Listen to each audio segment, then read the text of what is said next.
పెళ్ళి రద్దు చేసుకున్నందుకు గాను అబ్బాయి నుంచి 3 కోట్ల రూపాయలు డిమాండ్ చేసి మెయిల్స్ చేసిన అమ్మాయి మీద కేసు ఇది. డేటింగ్ యాప్లో మొదలైన పరిచయం ప్రేమగా మారింది. ఆ పైన పెద్దల సమక్షంలో నిశ్చితార్థం కూడా జరిగింది. రేపో మాపో పెళ్ళి అనుకుంటున్న తరుణంలో తలెత్తిన వివాదాలతో పెళ్ళి ఆగిపోయింది.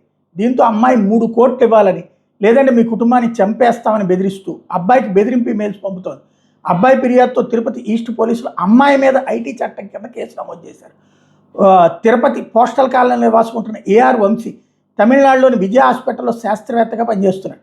హైదరాబాద్లోని వనస్థలపురానికి చెందిన నమ్రత న్యూ ఇండియా ఇన్సూరెన్స్ కంపెనీలో డిప్యూటీ మేనేజర్గా విధులు నిర్వర్తిస్తోంది. ఓ డేటింగ్ యాప్ ద్వారా ఇద్దరికి పరిచయం ఏర్పడింది. అది ప్రేమగా మారడంతో ఇరు పెద్దల అంగీకారంతో హైదరాబాద్లో నిశ్చితార్థం చేసుకున్నారు. అయితే కొంతకాలానికి నగదు, ఆస్తులు తదితర విషయాల మీద ఇద్దరి మధ్య విభేదాలు తలెత్తినాయి. దీంతో పెళ్లి రద్దు చేసుకున్నాడు. ఈ నేపథ్యంలో నమ్రత వనస్థలపురం పోలీస్ స్టేషన్లో ఫిర్యాదు చేస్తే వంశీ మీద కేసు నమోదైంది. మరోవైపు 3 కోట్లు ఇవ్వకపోతే కుటుంబాన్ని చంపేస్తామని బెదిరిస్తున్న నమ్రత ఇటీవల వంశీకి ఈమెయిల్స్ పంపించింది. ఈ బెదిరింపులు ఎక్కువ కావడంతో వంశీ తిరుపతి ఈస్ట్ పోలీసులు ఫిర్యాదు చేశారు. ప్రాథమికంగా పరిశీలించి సిఐ శ్రీనివాసులు ఐటీ చట్టం కింద నమ్రత మీద కేసు నమోదు చేసి దర్యాప్తు ప్రారంభించారు.